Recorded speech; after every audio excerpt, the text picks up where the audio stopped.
आज मी आपणा सर्वांना खरं तर विनंती करायला आलो की आपल्यापैकी प्रत्येक जण दादांबरोबर काम केलेले आणि अतिशय कर्मठ असे सगळे आपण कार्यकर्ते आहात. आपल्याकडे या भागांमध्ये आपण ज्या ताकदीने काम करताय त्याची मला पूर्ण कल्पना आहे. परंतु एक गोष्ट मी तुमच्याकडे मागायला जी आलोय, मी आताच नाश्ता करता करता आईंना पण सांगितलं की तुम्ही मला द्याल का, मी मागेन ते तुम्ही द्याल का.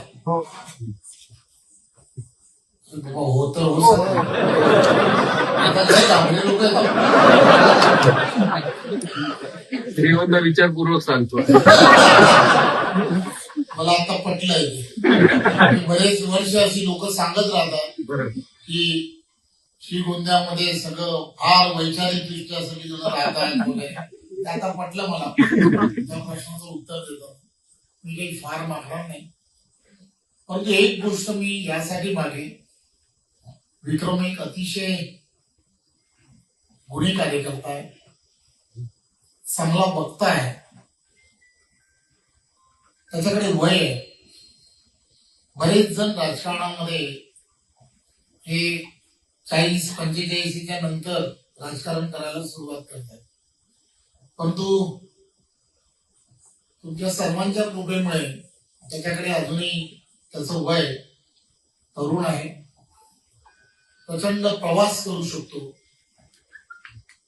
वक्ता बबनरावांमुळे म्हणा, आपल्या सगळ्यांच्या सहकार्यामुळे एवढा चांगला वक्ता आहे की तो एखाद्या विषयावरती जेव्हा बाजू मांडतो त्यावेळेला गंभीर असं बाजू मांडणं ज्याला म्हणतात तशी पाहतो.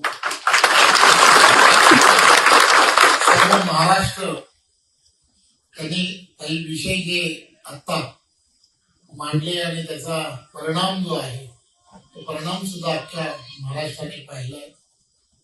मला आपल्याकडून काय विनंती आहे की थोडस महाराष्ट्राच्या राजकारणासाठी त्याला सुट्टी द्या.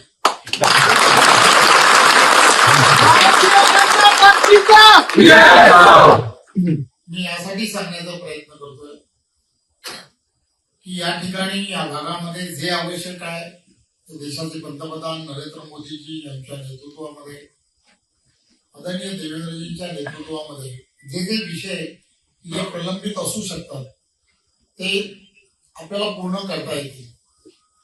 परंतु विक्रमनी जर महाराष्ट्रभर प्रवास केला आणि तिथे असणारे विषय की ज्या प्रश्नांची उकल तो करू शकतो किंवा एखादा विषय त्याने मांडणी जी आहे त्याची त्या विषयामध्ये एक वेगळ्या पद्धतीने मांडणी करण्याची एक त्याची असणारी एक वेगळी अशी ख्याती आहे. त्यामुळे महाराष्ट्र प्रदेश भाजपा म्हणून एक प्रदेश अध्यक्ष म्हणून मी बऱ्याच वेळेला असा विचार केला की त्याला या सगळ्या गोष्टी सांगाव्या, बोलाव्या, पण तो सुद्धा नेहमीच हेच सांगत राहिला की मी जरा मतदारसंघात 4 लोकांना विचारतो, भावाला विचारतो, आईला विचारतो, दादांना विचारतो आणि माझ्या जवळच्या कार्यकर्त्यांना विचारतो. संधी आली आहे की आपण सर्वजण एकच ठिकाणी आहे. म्हणजे सांगायला नको मी आईला विचारलं नव्हतं, दादांना सांगितलं किंवा माझ्या कार्यकर्त्यांना कोणाला मला विचारता आलं नाही. तुमच्या सगळ्यांच्या समोरच मला हे सांगायचं आहे की एक चांगल्या पद्धतीने एक लिडरशिप डेव्हलप ज्याला म्हणतात ते होऊ शकते त्याची मला खात्री आहे. आणि भारतीय कार्यकर्त्यांची पार्टी आहे. कार्यकर्त्यांची पार्टी असल्यामुळे एखादा कार्यकर्ता ताकदीने जर त्याच्या विषय घेऊन जर पुढे जात राहिला तर त्याला किती संध्या मिळू शकतात याची मला कल्पना आहे. माझ्यासारखा एक छोटासा कार्यकर्ता आज या पदापर्यंत जेव्हा पोहोचलाय तेव्हा आपण सर्वांनी लक्षात घेतलं पाहिजे माझं काही बॅकग्राऊंड नव्हतं, काही नाही. एक नगरसेवक, एका प्रभागात नगरसेवक, त्या ठिकाणी स्टँडिंग कमिटी चेअरमॅन झालो, आमदार झालो, आता परत देवेंद्रजींच्या पूर्वीच्या सरकारमध्ये सुद्धा मंत्री होतो, त्याच्यानंतरच्या झालेल्या सरकारमध्ये सुद्धा मंत्री होतो आणि आज प्रदेशाचा अध्यक्ष म्हणून माझ्याकडे होतो. त्यामुळे ही पार्टी जे कार्यकर्त्यांचा सन्मान करणारी पार्टी आहे. त्यामुळे माझी पुन्हा एकदा आता काय मागणार आहे ते पण कळेल, त्यामुळे भीती पण वाटायची नाही.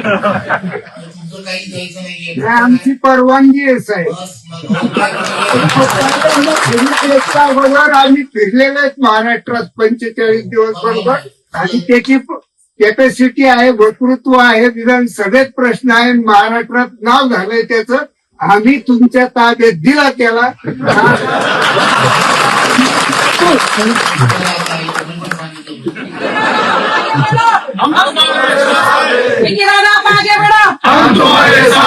आपण आज या निमित्ताने आपल्याला लक्षात येत असेल की अनेक चॅलेंजेस आहेत.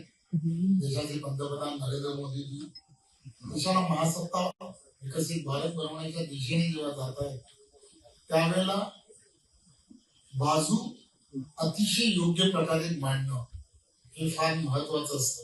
त्यामुळे विक्रम सारखी असणारी अशी असंख्य कार्यकर्ते आणि या सगळ्यांना संधी देण्याचं काम पार्टी नक्की करत राहते.